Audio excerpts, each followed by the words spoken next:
Winter is coming. Winter is coming. Winter's coming, though, ladies.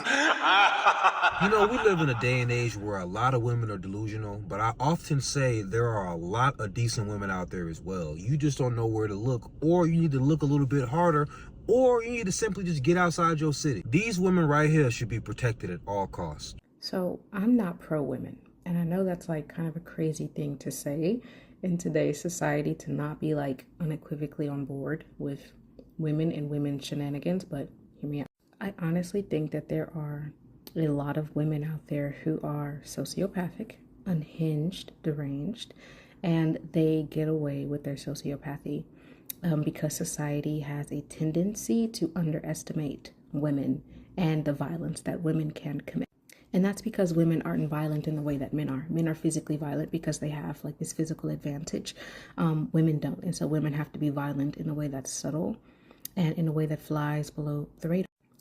In order to maintain this idea that women are inherently innocent and fragile and therefore must be pitied, some women will deliberately use others to commit violence, or they will come up with schemes to commit violence, but not a physical violence, right? Because that would throw off the whole shebang. That would just make it hard to be a sociopathic woman if everyone knew what you were up to. Take, for example, the case of the ex-MLB pitcher Bauer, and the Lindsey Hill girl who deliberately tried to set him up only to get caught and then accuse him of sexual assault.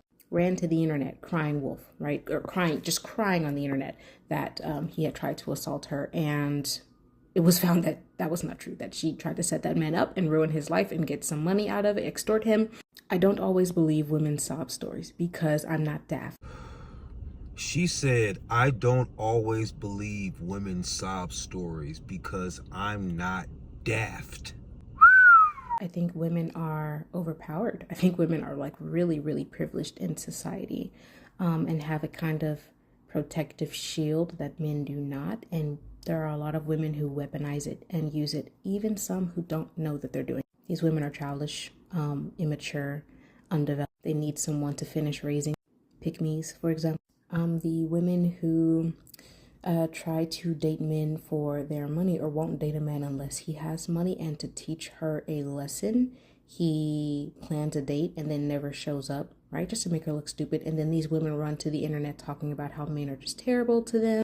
That I think a lot of the sob stories that we hear on the internet are not actually sob stories. I think they are women trying to save face after embarrassing themselves because they did something stupid.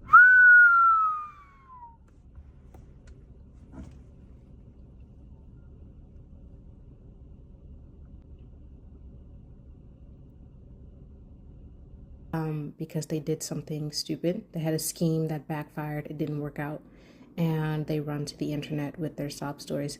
Women who sabotage, women who are vindictive, women who will throw you under the bus in front of men, all of them crazy, sociopaths, and narcissists.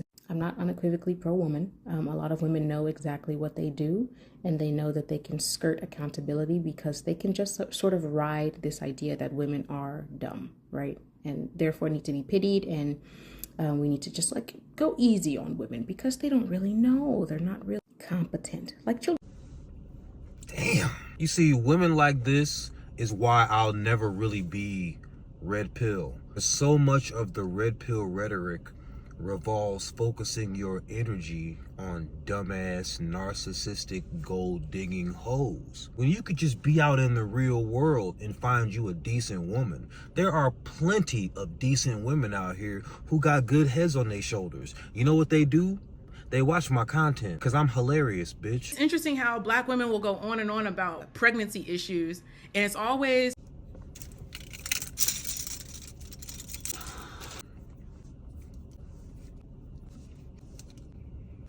interesting how Black women will go on and on about pregnancy issues, and it's always that the care isn't there for Black women. But how about how you care for yourself? I need y'all to start intersecting the data. You're saying that you got a whole bunch of issues with pregnancy and you keep putting it on the doctors, but you're also the most obese. I think they correlate. If I just use my common sense, and think that pregnancy, how could you go through a more intensive physical process as a woman, but your body isn't ready to bear that load? I just wonder about the correlation between what's going on with Black women's pregnancies and how that correlates to their physical health, specifically obesity, that you are topping the charts at. You don't think that got nothing to do with the way that you carry in this baby? With the issues that baby develops in you? You look pregnant before you were pregnant. And we're not supposed to say that? It's not my place. Look. Disclaimer. She said it, not me. I won't never speak on pregnant women's bodies. I will never tell a big woman she needs to lose weight, because y'all tell doctors to eat a dick when they tell y'all need to lose weight. This trope of the strong Black woman actively works against community building. We are meant to be in community with one another. We all need help. You're supposed to be a strong, independent, boss-ass, blah, blah, blah, blah, blah. It's perpetuating this idea that we do not need to be in community with each other, which doesn't serve any of us. We have been socially conditioned for years and years and years to completely dehumanize Black men. Whether you are conscious of it or not, you are taught is beneath you. And you don't understand how that shit starts to come out. It's easy to just, I'm gonna take this out on this person who's here with me, because subconsciously, I already have a belief system that you are less than me. And it's like, we don't treat them in a way as if like they were a complete human being. For the record, men been saying this, but for the record, the men that say this waste their time arguing with women who disagree with them instead of just finding women like this. I always wonder why the like-minded people cannot find each other. It's because y'all too busy entertaining foolishness. Did you see how country I got when I said that shit? You people who always complain about shit, that's why you can't find shit. You always giving energy to shit that don't matter, or you giving so much energy to things that disagree with you. You be arguing all the time. For what? How about you go find somebody who suits your type of palate, all right? You find somebody who thinks like you. And if they ain't in your town, you need to move.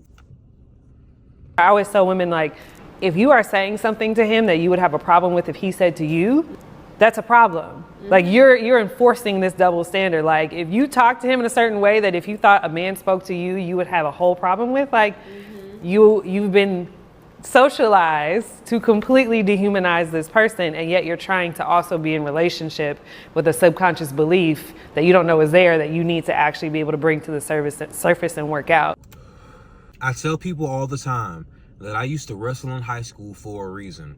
Because when you wrestle, you know nobody is born knowing how to wrestle. Wrestling is unlike any other sport you've ever been a part of. It doesn't matter how athletic you are. Once you get on that mat, you have to be taught how to wrestle. Otherwise, somebody who has been taught better will outclass you every single time. That being said, I always respect anybody's ability to hear something, realize what they were doing was wrong, and then get better at what they want to do. If you grew up raised in a toxic household, you can learn how to be healthy. If you never saw a man treat a woman right, you can learn by simply accepting the fact that the way you were taught was not right. It starts with the wanting to. No, I'm sorry. It starts with looking yourself in the mirror and being like, somebody wouldn't like this about me. I don't really like this about me that much. I'm gonna fix it. On this channel, we often laugh at all types of ridiculous people, whether they be men or women, single mom or not. Mostly the ridiculous single moms, we laugh at their ass. I just want to take an opportunity to celebrate these three women, simply because I wanted to give the bros hope. There are so many women out here who walk, talk, and think like this. They're just not normally on the internet being loud. So thank God these women said that shit with their chest.